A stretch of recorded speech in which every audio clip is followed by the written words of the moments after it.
Welcome to News Laundry Chota Hafta. For the full episode, subscribe because it is behind the paywall and only subscribers get access to uncut, complete content. News Laundry Hafta is our weekly wrap of all that made the news, all that didn't, and all that should have and all that shouldn't have. We agree, we disagree, we critique, and occasionally we beat each other up. But it's all good fun. Subscribe. This is a News Laundry podcast and you're listening to NL Hafta. अंग्रेज अपना लगान और news laundry अपना हफ्ता कभी नहीं छोड़ते. Welcome to another episode of NL Hafta. We're recording today on Thursday, the 8th of July, and we are doing an unusually early hafta at 10:30. I guess because we have other stuff scheduled for the day. And in the studio with me is Manisha Pandey. Hi, Manisha. Hello. And joining us on the phone line from Bihar is Anand Vardhan. Hi, Anand. Hello. Joining us from Noida is our managing editor Raman Kripal, who couldn't make it Hi. because he was up late watching the semi-final of England versus Denmark. Hi. Hi, sir. And also joining us is Anu Meha. Those of you who are News Laundry readers know who Anu Meha Yadav is. I will introduce her nevertheless. She's an independent multimedia journalist and a researcher. She works on the effects of social and economic policies in rural India. She's reported for two of India's leading national dailies, The Hindu, between 2011 and 2014, and also for the Indian Express between 2005 and 2007. She's worked as a multimedia journalist for Scroll as well, and she was covering labor and social policy there and reporting on rural communities. Hi, Anumeha. Hi, Abhinandan. Thanks so much. And you're joining us from where? I'm in Delhi. Oh, you're in Delhi. So we shall get into the headlines, but before that, I just want to remind everybody of our new NL Sena project.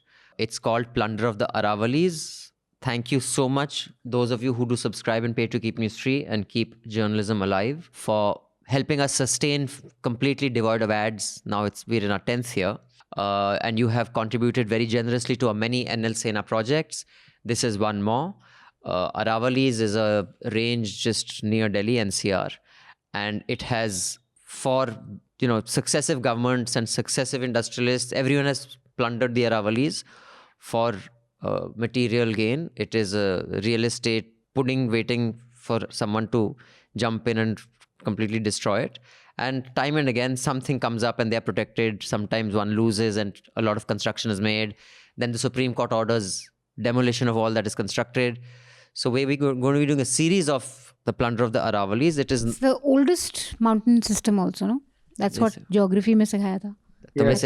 I wasn't paying attention. One of the oldest, Sorry, what is that? It's one of the oldest. So we will be doing a series on this.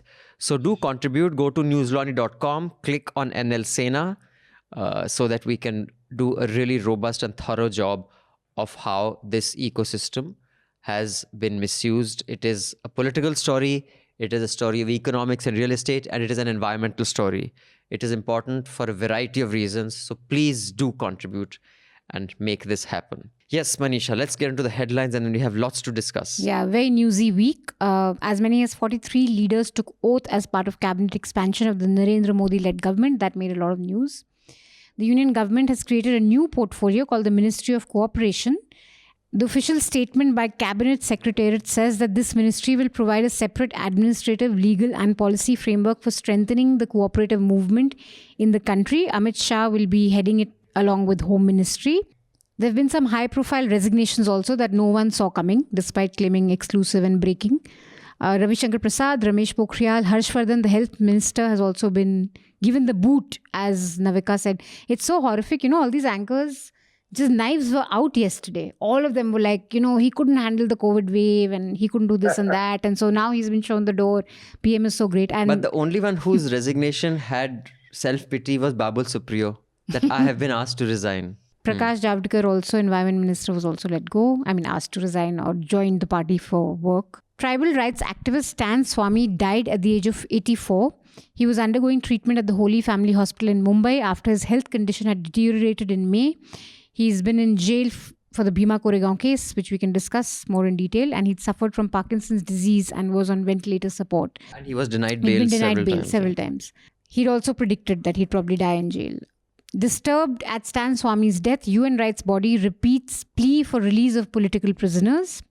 According to a Washington Post report, forensic analysis of computer hard disks has revealed that the evidence against Ronna Wilson was planted in his computer through a malware. And this is the second such report, case. Yeah. correct? Second. And these are the key evidences in the case, basically. In fact, We can discuss this a it is bit in letters detail. that came Yeah. out of this Yeah. search is what many journalists who are friendly to the government are quoting, that this is what they wrote in the letter as if it's fact, not Yeah. that this is what the evidence that The NSA plot has to given. assassinate the prime minister, basically those letters are the ones that are being used as the prime evidence, and they are supposedly to have been planted.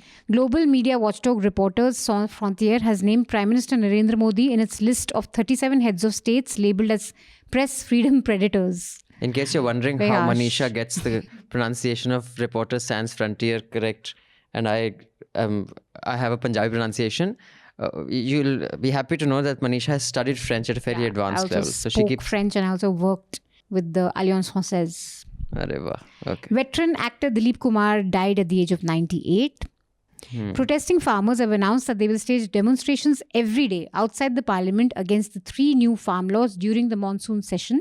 They've said that 5 members per organization, along with at least 200 protesters, will begin demonstrations on July 22nd. So this is going to be very interesting, especially because we're going to have Punjab elections in February. So this will be really interesting to see. Centre filed the affidavit informing the Delhi High Court that Twitter has lost its safe harbour immunity under the Information Technology Act. The Information Technology Act minister also lost his portfolio. Oh, ho. Somebody was joking that he could be the grievance officer for Twitter now. The Supreme Court issued a notice to the centre while expressing shock at the fact that police was still filing cases under Section 66A of IT Act. This act was scrapped in 2015.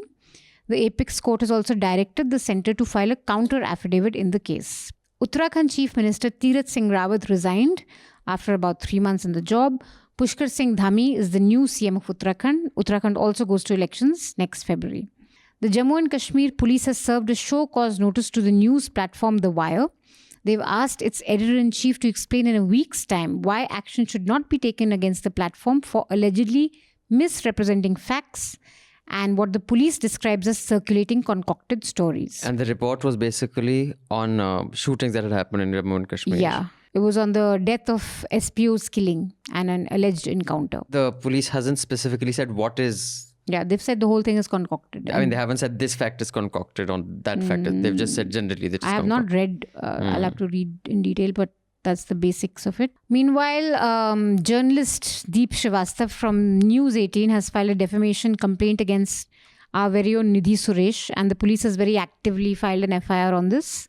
Again, just like 66 said, the police clearly doesn't know the law. So I don't know how you get admission into the police service. This 501 and 500 are non-cognizable offences.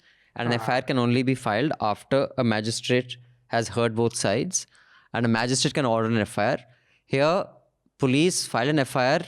Next morning, they had already called up our Nidhi asking her to come to Shahjahanpur. And of course, when our lawyer got on the phone, he said, no, I didn't ask her to come. I just said you can send your... but they didn't reply on how they filed an FIR because that is not procedurally possible. It should not be done. But yes, that is the wonderful world of police. And this is basically based on a news report. They have... the guy has taken umbrage to Nidhi's tweets. He's not said anything about the report that we published, which was basically on... a woman who had converted to Islam. She'd approached the Delhi High Court against harassment from the media. One of the names that cropped up were of this News 18 reporter, who News 18 has not clarified whether he's still with them or not with them, is a stringer or what. The United States has left its last Afghan base in Bagram, ending its operations in the region. They were leading operations from the base for the last 20 years against the Taliban and its Al-Qaeda allies. And amid the Quite historic. withdrawal, the Taliban is taking control district by district. And now they have taken over a key district in the former bastion of Kandahar. And 400 districts in all are now under Taliban. Donald Trump filed suit against Facebook, Twitter and YouTube for suspending his accounts. So I think he should come here. There should be a global petition with Kangana. in Not it just also. that, Kangana, him, and now Ravi Shankar Prasad also can join. So I got to know Stan about 9 years back when I was living in Ranchi. Like I mentioned, I was posted there as a special correspondent by the newspaper The Hindu. I regularly received correspondence from him, which were his op-eds and analysis, and he was super prolific. At that time, I think he was 75, 76. He was very prolific, writing on issues of land alienation, displacement. So I would receive emails with analysis from him on every second month or so on, that get this op-ed published and all. So the first story I reported on there was on a protest called by Adivasi farmers who lived on the outskirts of Ranchi. The land was being acquired by the then state government under Arjun Munda to set up 3 colleges, IIM, Triple IT, and a law university. Government was saying that these 227 acres of land was they had already acquired it, paid compensation in 1957, and Adivasi farmers were saying, no, we never accepted this compensation. It's we have worked this land, we have made it fertile. And it had led to clashes. They had protested for 150 days. Government at that time arrested Adivasi activist Dayamani Barla, because she had been with the farmers when they were trying to plow that land. And government had imposed 144 and said farmers cannot gather on this land and they can't harvest their crops.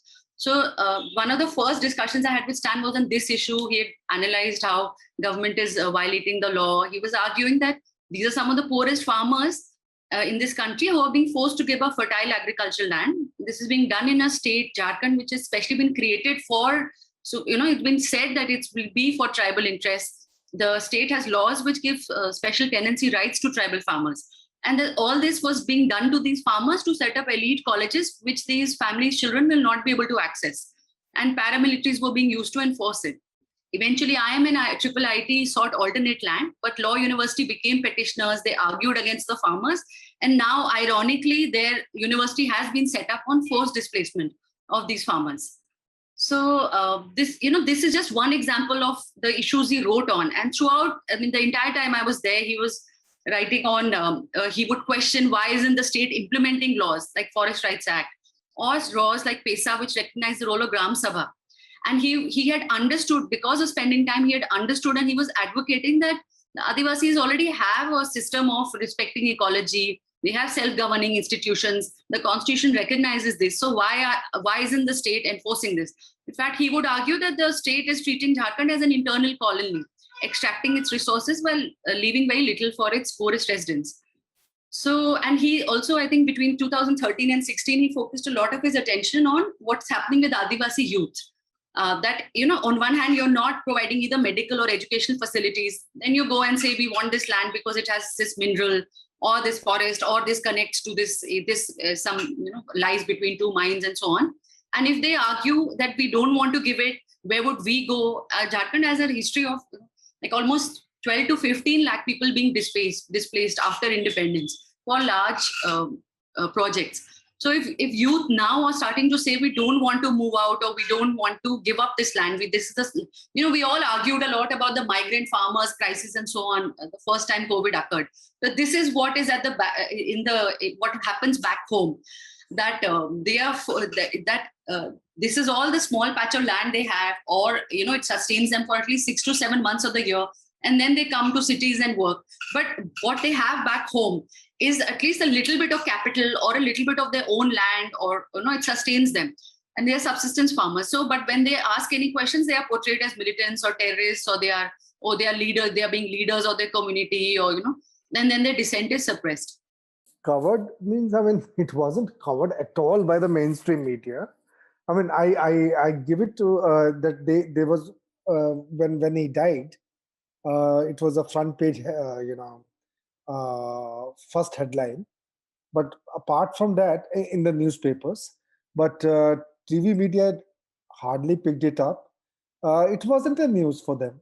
It wasn't much of a news for them, and social media did, rake it up, but not as forcefully as it should have been. So media-wise, I think only the digital media has picked up this issue, consistently, and they have discussed the Koregaon case, as and when the developments happen, and the special stories were also been, reported, including News Laundry. Now, UAPA, what was MISA for the Congress, the UAPA is for, for the BJP, for the Modi administration.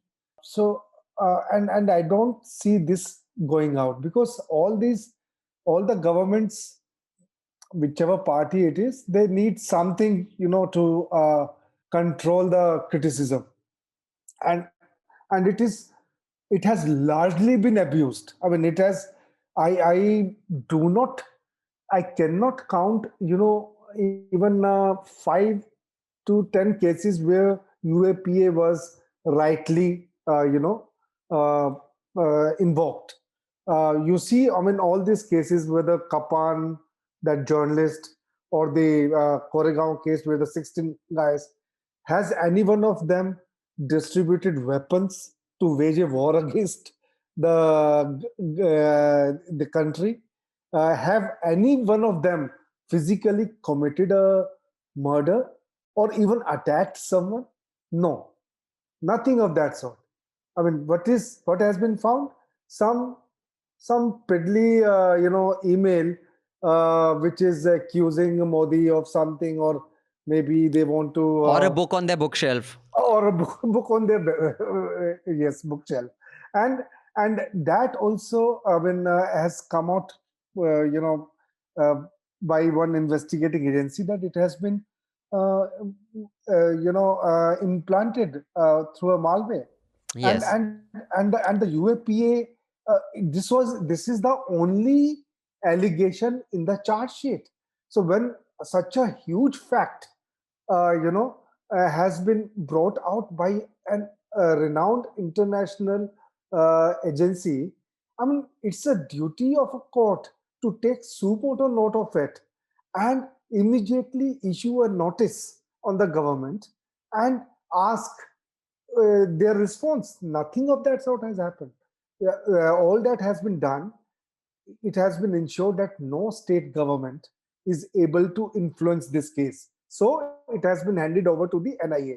I remember when there was an election in Maharashtra, and after Shiv Sena came into power, I think the first month they were just rattling out and saying this again and again, that we are going to set these people free. We are going to, help them. There is no case in Koregaon. So they kept saying, but not. I mean, And the case was then immediately transferred from immediately Maharashtra police to NIA. So the center has tried to control it, right from the beginning, and they are ensuring that these people do not come out, because these people were powerful with their pen. These people were powerful on the ground with the, when it comes to defending the human civil rights. And so in one go, like they tried to do in Delhi riot case, they only come up with conspiracies which they cannot prove. Okay, and the same they are trying to do in Delhi riot. So it's a pattern, if you can see it all over India. Yeah, Z News and Times Now did a show on this, and it was really, I mean, this Aman Chopra anchor, he's so vile, mocked his illness, said things like ye digital janaza nikalte hain in logon ke liye, repeated references to Stan Swamy as Maoist sympathizer and, like Maoist. Now, and this is what is very disturbing, and it adds up to your earlier point of thought crimes, is that BJP and its allies, friends in the media have successfully, I mean, this is their biggest success. They have driven home this point that sympathizing or even suspicion of maybe, I don't know, talking to activists who may be allied with the movement is a crime. So I think most people who watch TV news, and most people in India also, the answer to Stan Swamy is... So I think for most people who are watching these shows, it's very clear that ठीक है मर गया बुरा हुआ, but था तो sympathizer ना, था तो नक्सल, था तो वो Maoist, तो ऐसे क्यों बोला उसने? I mean, what the Pune police did in terms of procedure is completely ignored. Like, I think one of the big questions that should be asked in this investigation is that the police didn't assign hash values to the seized equipment. Now, every time an equipment is seized, the Information Technology Act 2000 lays down that you have to assign a hash value to the equipment seized, which is a unique sort of a fingerprint. Yeah, which means that anything further that's added later to that device will be detected, will show up. They didn't provide a hash value to this. Therefore, it is highly likely that evidence will be thrown out by the court, but it's too and late. Exactly. So the evidence the evidence actually is no evidence here, because they haven't followed due procedures. So first and foremost, the fact that they didn't assign a hash value, and the fact that the only evidence is so-called letters that they found while going through these, seized equipments. It's ridiculous, and no one even brings that up. For most people, the conversation is just be, but wo tha to supporter na, tha to sympathizer. No, it could not have come at a better time. It is definitely a very good political move on the part of Modi. Manisha has just told 12. I mean, each state is represented well. Each community has been represented well. But there is also, also the fact like Vaishnav, who has been brought to railways. If you look at his background, he has an IITian and retired IAS officer. He has worked in public-private partnership while working in PMO during Vajpayee's time. And he was also with Siemens and GE. So the most important thing with the railways, which Piyush could not do, is selling, making it, privatizing it and selling selling Indian Railways, so that they are able to get a lot of money. So I think that if we look at, in terms of work that has been assigned, so that is why Vaishnav is very important. Vaishnav, I think that is the name, Vaishnav. So it's a definitely a very good political move. The COVID had brought in a lot of bad name, to the current to the Modi administration. You had to fix some kind of responsibility, by carrying out an exercise like this. So, and also the trio, which I know, this Javadekar, Prasad, these kind of peoples who were, holding the political forte. I mean, they were the ones who used to give press conferences and all. So they also had to go.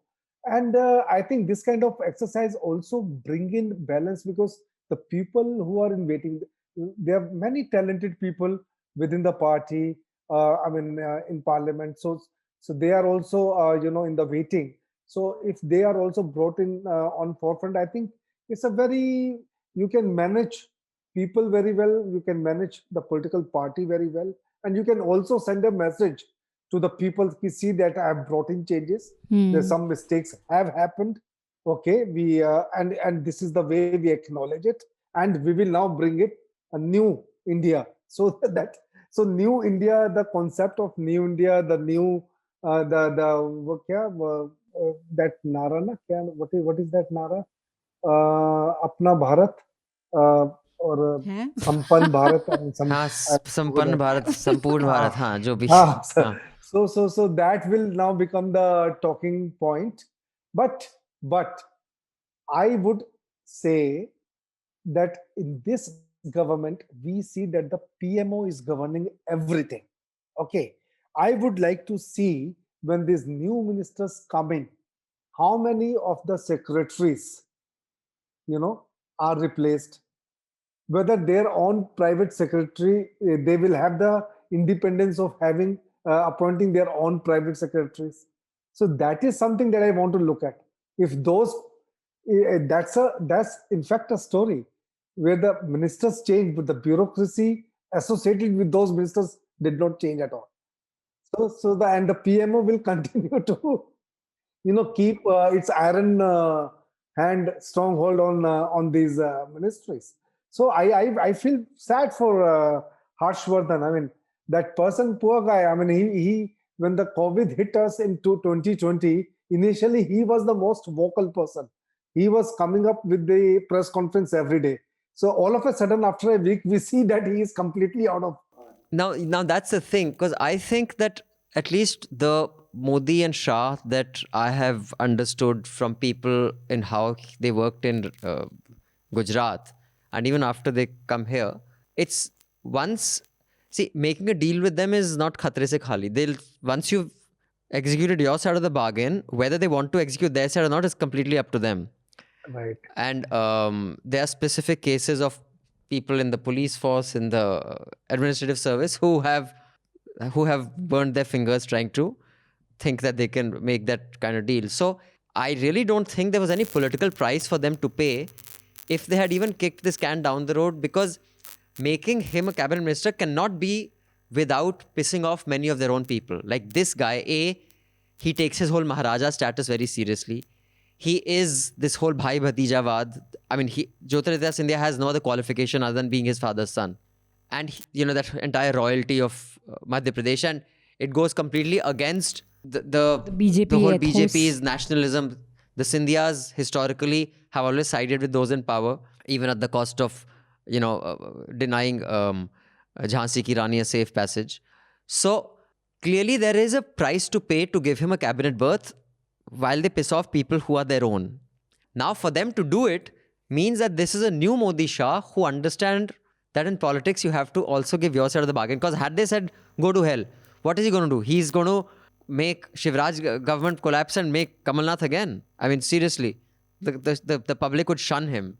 I think that's an interesting thing to see in how strategically Modi Shah are okay making deals and delivering on their side. What do you think, Raman sir? All of you listening in, the Chota Hafta, do subscribe so you can listen to the entire Hafta.